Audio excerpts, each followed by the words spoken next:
everybody!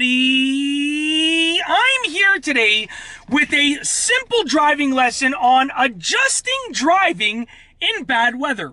When you're driving on the road and then the weather turns bad, you're gonna have to adjust your driving. Now this might mean that it just starts to rain, the sun all of a sudden is just shining in your eyes like it is with me right now. There are certain things that you're gonna have to do. It might just start snowing, you might hit an icy patch of road, you gotta adjust your driving appropriately. So let's get right into it. Before I even start, I wanna say, obviously if the sun's shining in your face, you're gonna wanna use your sun visor, or you're gonna wanna put on sunglasses. Now I don't have sunglasses because I have my glasses on, even though I used to wear contacts and I put my shades on and I look so cool. I don't look so cool anymore. Hashtag dad life. Anyways, let's get right into it. Aside from that, the first thing that you want to do, and I'm going to be not facing the sun in a moment, the first thing that you want to do is start to slow down. So essentially, if you're driving at 50 kilometers an hour, and then all of a sudden it starts to pour rain really hard, then you're gonna have to slow down to slower speed, maybe 40 kilometers an hour, 30 kilometers an hour. If it's starting to snow heavily, maybe 20 kilometers an hour, you're gonna have to slow down according to how bad the weather has turned. The worse that the weather becomes, the more that you're gonna have to slow down. Driving at a slower speed allows you to have more time to react, more increased braking distance, and everything just becomes safer, okay? Number two, the second thing that you're gonna have to do is increase your following distance. One of the most primary reasons for car accidents is because people are following too closely in bad weather. Meaning, it's snowing and someone has just riding your rear bumper. It's happened to me, I don't know, thousands of times. That's unsafe. Because in the snow or in bad weather, your braking is going to be worse. Whether it's rain on the road, snow on the road, whether it's foggy, so your vision is worse, your viewing distance is worse. By increasing your following distance, you're going to be able to give yourself more reaction time.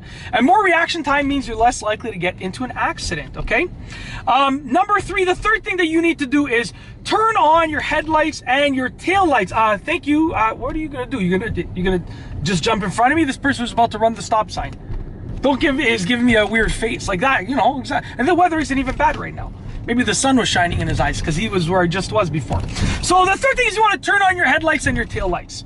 Whenever it rains, you should just automatically turn on your headlights and taillights. And it's not exactly only for you being able to see, because if it's raining, you could probably still see, you know, like your vision for the most part isn't going to be that affected. If it's snowing, you could probably still see ahead, and your headlights won't really improve your vision if it's daytime, but it's so other drivers can see you.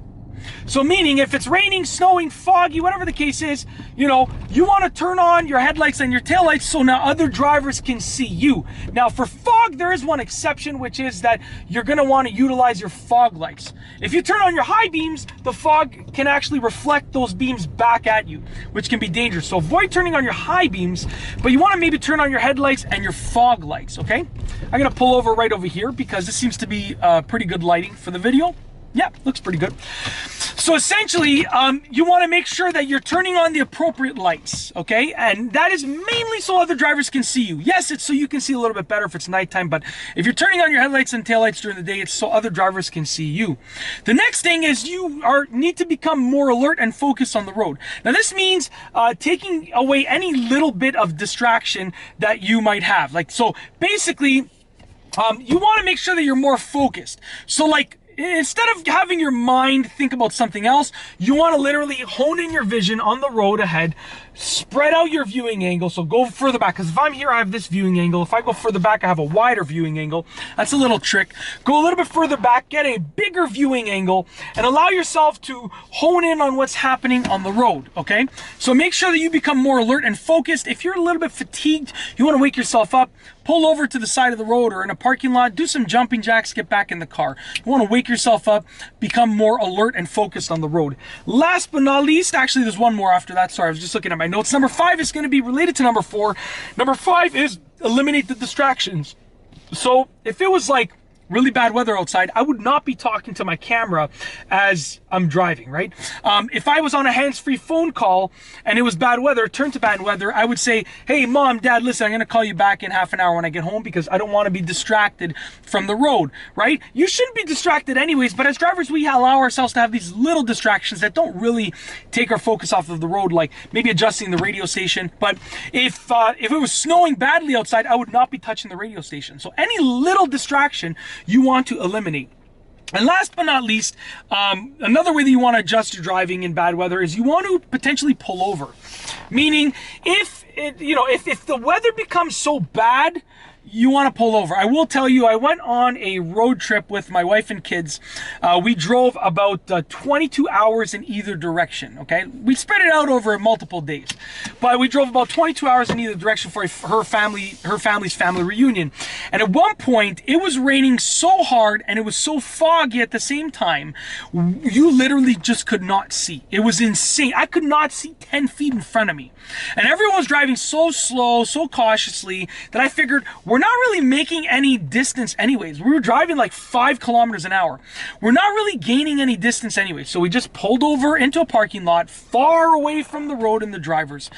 We waited there until it cleared up, and then we just drove at regular speed after when everything was clear. So we really only lost a tiny little bit of time, because if you're slowing down your driving massively anyways, then if you pull over and wait till it gets a bit better, you won't lose much time. And even if you do, it's your safety that we're talking about. So it doesn't really matter if you lose time.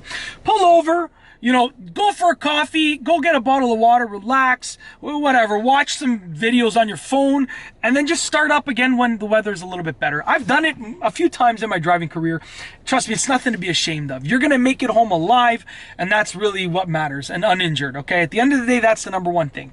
So that's basically it. Those are 6 essential things that you should do with regards to adjusting driving in bad weather. This has been a simple driving lesson. If you liked it, please be sure to give it a thumbs up. Let me know what you think down below as a comment. And of course, be sure to subscribe for more great car and driving videos just like this one. And that's all I have for you today. Thanks for watching.